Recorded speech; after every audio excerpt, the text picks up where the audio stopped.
नमस्कार दोस्तों, सुप्रभात। आइए हम लोग सीख रहे थे प्रीपोजिशन और वीडियो नंबर 5 है ये। कौन सा वीडियो नंबर 5? और इस पार्ट में हम लोग आज सीखेंगे जो बचे हुए कंपाउंड प्रीपोजिशन के कुछ ऐसे शब्द थे जिनका प्रयोग हम लोग सीखेंगे। जैसे जो ऐसे शब्द होते हैं जिसमें प्रेफिक्स लगाया जाता है बी, जिसमें देख रहे हैं कि बिफोर में बी का यूज हुआ है सफिक्स का, बिहाइंड में भी बी का यूज हुआ है, बेलो में भी बी का यूज हुआ है और बीनीथ में भी बी का यूज हुआ है। इसी तरीके से बी साइड है और बियॉन्ड है, बिटवीन है। तो हम लोग तो एमंग का जब प्रयोग किए थे तो एमंग का भी मतलब होता था बीच में या मध्य में, और बिटवीन का भी मतलब होता है बीच में या मध्य में। तो इस शब्द का तो हम लोग पिछले वीडियो में सीख चुके हैं, समझ रहे हैं। तो आइए हम लोग जो बचे हुए शब्द हैं बिफोर। तो बिफोर का क्या मतलब होता है? पहले। बिफोर का अर्थ होता है पहले या सामने। अब हम लोग बिफोर का प्रयोग करने के लिए सेंटेंस लेते हैं कि बिफोर का प्रयोग ये प्रीपोजिशन कब बनता है। ये कंजंक्शन का भी कार्य करता है। जब दो वाक्यों को जोड़ने का काम करेगा तो यह कंजंक्शन बन जाएगा। लेकिन जब किसी सेंटेंस में प्रीपोजिशन और जिरंड साथ साथ यूज किए जाते हैं तो सेंटेंस सिंपल बनता है, कॉम्प्लेक्स नहीं बनता है। तो वहाँ पर ये बिफोर का अर्थ प्रीपोजिशन में लिया जाता है। जैसे हम लोग प्रयोग करेंगे सेंटेंस में कि बिफोर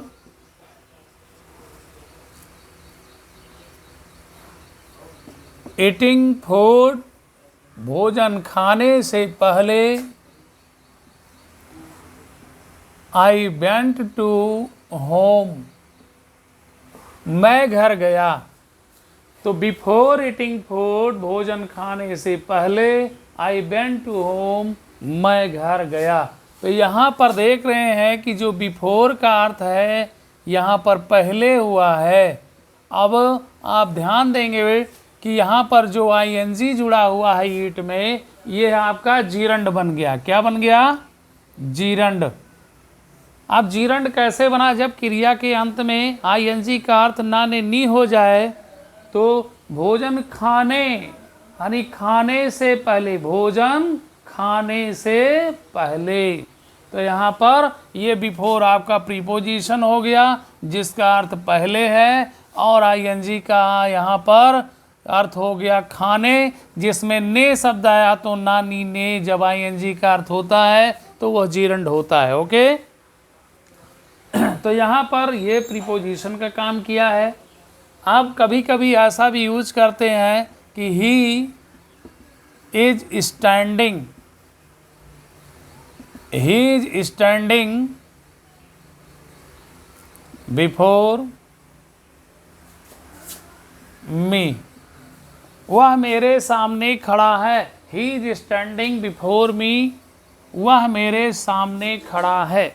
तो यहाँ पर सामने के लिए भी बिफोर का प्रयोग किया गया और पहले के लिए भी बिफोर का प्रयोग किया गया। यहाँ पर भी ये प्रीपोजिशन है और यहाँ पर भी ये बिफोर प्रीपोजिशन है।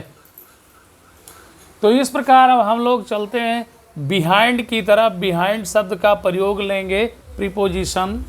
तो इसमें बिहाइंड का अर्थ होता है पीछे। बिहाइंड का मतलब होता है पीछे। जब कोई व्यक्ति या वस्तु एक दूसरे के पीछे हो, जैसे मेरे घर के पीछे एक पीपल का पेड़ है या बरगद का पेड़ है या आम का पेड़ है, या मेरे घर के पीछे मोहन का घर है, तो पीछे की अंग्रेजी वहाँ पर क्या यूज किया जाएगा? बिहाइंड। अब हम लोग सेंटेंस लेंगे, my house is situated behind a mango tree। अब एक आम के पेड़ के पीछे मेरा घर है। My house is situated behind a mango tree. एक आम के पेड़ के पीछे मेरा घर स्थित है। तो यहाँ पर क्या पता चला, बिहाइंड का मतलब पीछे भैया। ओके फ्रेंड्स, तो सीख रहे हैं मेरे प्रिय छात्र छात्राओं। मैं आशा करता हूँ, I hope you are learning the best position. Okay, अब हम लोग बेलो का प्रयोग कर लें।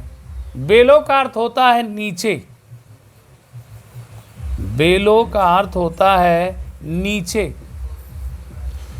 अब यहाँ तुलना में जब किसी के नीचे कोई होता है या किसी स्तर के नीचे उसका पोजीशन बन जाता है तो वहाँ पर बेलो का प्रयोग करते हैं। जैसे किसी ने किसी परीक्षा को दिया और परीक्षा में क्या हो गया, रैंक नीचे हो गया, अब उसका सिलेक्शन रुक गया, तो वहाँ पर क्या कहेंगे, बेलो। तो क्या कहा जाएगा कि माई रैंक इज बेलो। तो यहाँ पर बेलो का प्रयोग कर दिया गया। अब जैसे और भी सेंटेंस लिया गया कि किसी पेड़ की शाखा वो नीचे झुकी हुई है। जैसे it is bellow the branches of this tree. तो क्या मतलब हुआ कि इट इज बेलो नीचे है, the branches of this tree, इस पेड़ की शाखाएं नीचे हैं, बिल्कुल नीचे झुकी हुई हैं। तो यहाँ पर आपने क्या यूज कर लिया, बेलो का यूज कर लिया। ओके फ्रेंड्स, इसी तरीके से हम लोग बीनीथ का प्रयोग करेंगे। बीनीथ का अर्थ भी होता है नीचे।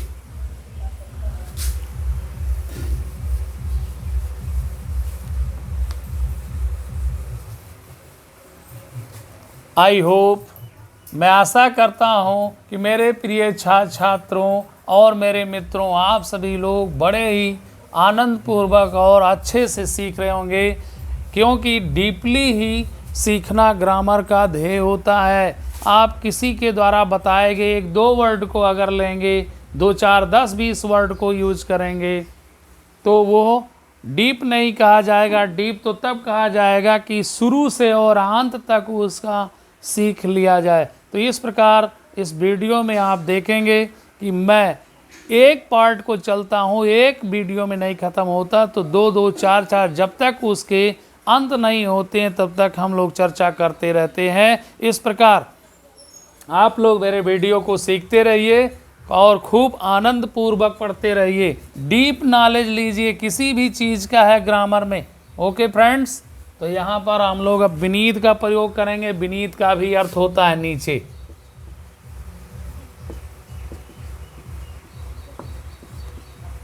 अब जैसे आपने क्या कहा कि किसी पेड़ के नीचे, किसी छत के नीचे, मिट्टी के नीचे, वहाँ पर आप जैसे अंडर का प्रयोग करते हैं वैसे बीनीथ का भी प्रयोग किया जाता है।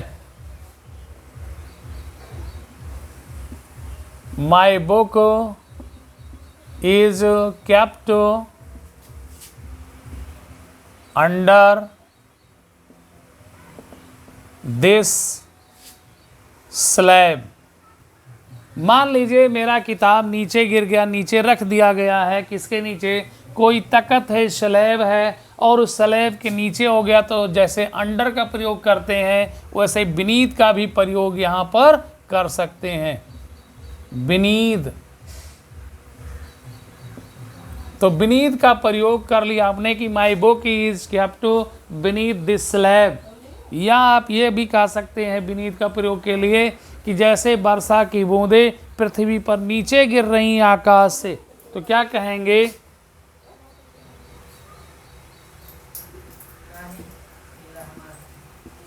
The drops of rain, the drops of rain is falling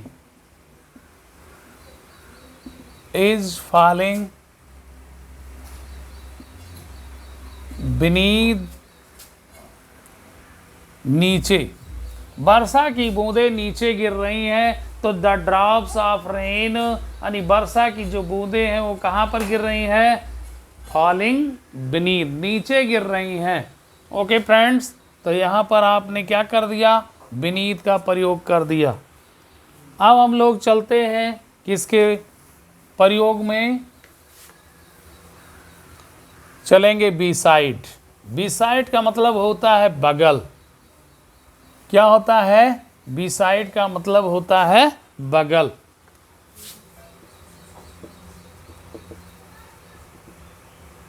बगल या पास या करीब, क्या कहेंगे? करीब। और अगर बी साइड में यस जोड़ दिया जाए तो सिवाय बजाय अतिरिक्त हो जाएगा, बी साइड्स कह देंगे। लेकिन यहाँ हम लोग बी साइड्स का प्रयोग नहीं करने चल रहे हैं, अभी बी साइड का प्रयोग करेंगे। तो यहाँ पर देख रहे हैं कि बी साइड एक ऐसा वर्ड है जिसका अर्थ होगा पास या करीब या बगल। जैसे क्या कहा गया कि मोहन इज सिटिंग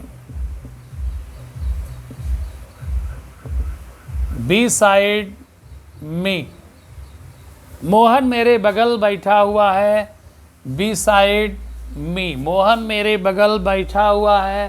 तो यहाँ पर आपने बी साइड का प्रयोग कर दिया। लेकिन अगर बी साइड्स कर दिया जाए, बी साइड्स, तो यहाँ पर अगर यस बढ़ गया तो इसका अर्थ हो जाएगा अतिरिक्त या बजाय या सिवाय, कुछ भी आप कह सकते हैं। तो इसके लिए एक भी सेंटेंस ले लीजिए जैसे प्रयोग में, तो क्या हो जाएगा? जैसे कहा गया कि आई एट फूड बिसाइड्स फ्रूट। जैसे आपने कह दिया कि मैं भोजन खाया किसके सिवाय? फल के, सिवाय फल के, बजाय फल के, अतिरिक्त मैं भोजन खाया। तो आई एट फूड बिसाइड्स फ्रूट। तो यहाँ पर बी साइड्स हो गया, लेकिन हम लोग प्रयोग क्या कर रहे थे? बी साइड का। तो बी साइड का मतलब बगल में, और बी साइड्स कर दिया तो किसी चीज़ के अतिरिक्त कोई दूसरा चीज़। अब हम लोग चलते हैं बियॉन्ड की तरफ।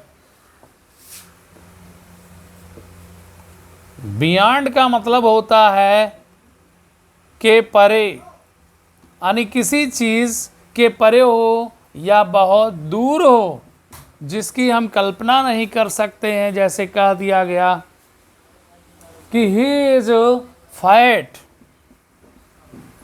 He is fat beyond the proper limit, beyond the proper limit. तो यहाँ पर हम लोग बियॉन्ड का प्रयोग कर लिए कि वह सीमा से परे मोटा, यानी इतना मोटा है कि बहुत ही उसे की कल्पना नहीं की जा सकती, यानी वो परे है। ओके, तो यहाँ पर आप ध्यान दीजिएगा, बियॉन्ड का प्रयोग कर लिया गया। तो कहने का मतलब कोई चीज़ जब वो सीमा से परे हो अर्थात बहुत दूर हो, यानी अधिकता दिखाई जाए किसी चीज़ की, तो हम बियॉन्ड का प्रयोग कर लेते हैं। अब हम लोग बिटवीन का तो प्रयोग कर ही चुके हैं, एक बार हम लोग रिपीट कर देते। बिटवीन का मतलब बीच में होता है, लेकिन जब कोई व्यक्ति, वस्तु अथवा स्थान या देश या प्रदेश या जिले, तो दो की संख्या होती है, दो के बीच की बात आती है, तभी बिटवीन का प्रयोग किया जाता है। जैसे कहा गया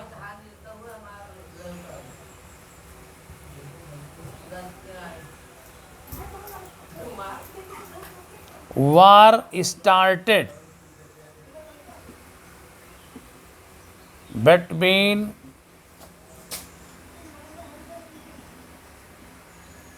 राम एंड रावण, यानी राम और रावण में युद्ध शुरू हुआ। तो किसके किसके बीच में शुरू हुआ? राम और रावण। तो यहाँ पर बीच की अंग्रेजी क्या लगा दिया गया? बिटवीन। क्यों बिटवीन का प्रयोग किया गया है? क्योंकि संख्या कितनी है? दो की संख्या है, राम और रावण, दो लोगों के बीच में युद्ध शुरू हुआ, इसलिए दो लोगों के बीच की अंग्रेजी बिटवीन का प्रयोग किया जाएगा।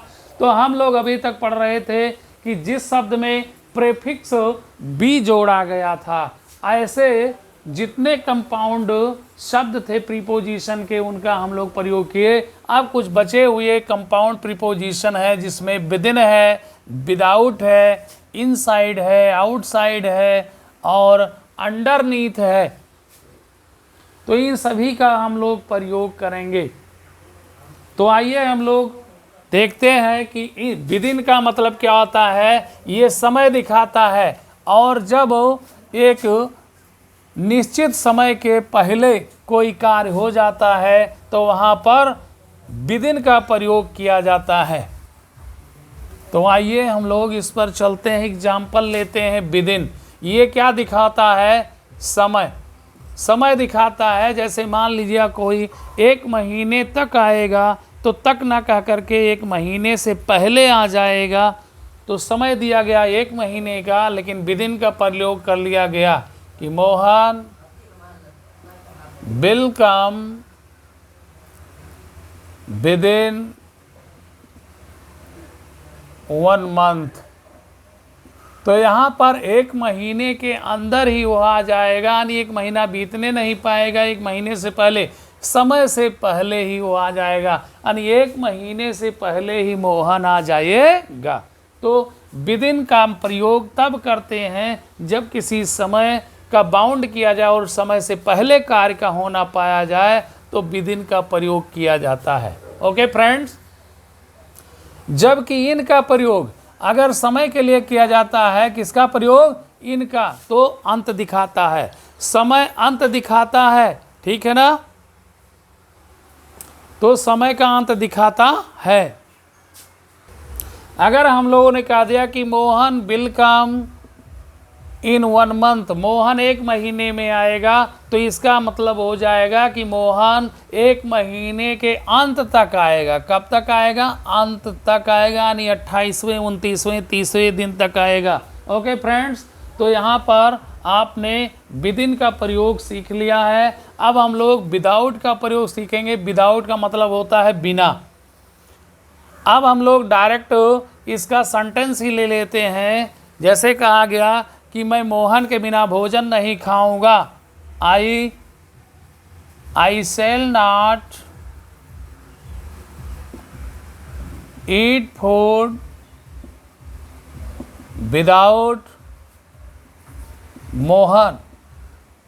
भाई मेरा जो मोहन है मेरा जिगरी मित्र है, इसलिए बिना मोहन के मैं भोजन नहीं खाऊंगा। तो यहाँ पर क्या यूज कर लिया आपने? विदाउट का। विदाउट मीन्स होता है बिना। अब इनसाइड का मतलब होता है अंदर की ओर, और आउटसाइड का मतलब होता है बाहर की ओर, और अंडरनीथ का मतलब होता है नीचे। जैसा कि अभी हम लोगों ने आगे प्रयोग किया था बीनीथ का, उसी तरीके से अंडरनीथ का भी प्रयोग होगा। लेकिन इनसाइड का मतलब जैसे हम लोग समझ लेते हैं कि अंदर की दीवारें प्लास्टर की गई हैं, तो इनसाइड का प्रयोग किया जाएगा। बाहर की दीवारें प्लास्टर की गई हैं, तो आउटसाइड का प्रयोग किया जाएगा। हम छत के नीचे बैठे हुए हैं, तो we are sitting underneath the roof, तो वहाँ पर अंडरनीथ का प्रयोग कर लिया जाएगा। तो हम लोग आज चर्चा कर रहे थे वीडियो नंबर 5 में कंपाउंड प्रीपोजिशन, जो लगभग हम लोग समाप्त कर लिए हैं। और अब हम लोग तीसरे प्रीपोजिशन को नेक्स्ट वीडियो में पढ़ेंगे, जो क्या होगा? फ्रेजल प्रीपोजिशन होगा, जो फ्रेज बनाता है, क्रिया के साथ अर्थ को स्पष्ट करता है। उसे हम लोग नेक्स्ट वीडियो में पढ़ेंगे। पढ़ते रहिए, डीप नॉलेज लेते रहिए मेरे दोस्तों, और लाइक, सब्सक्राइब, शेयर जरूर करते रहिए। Okay, thanks.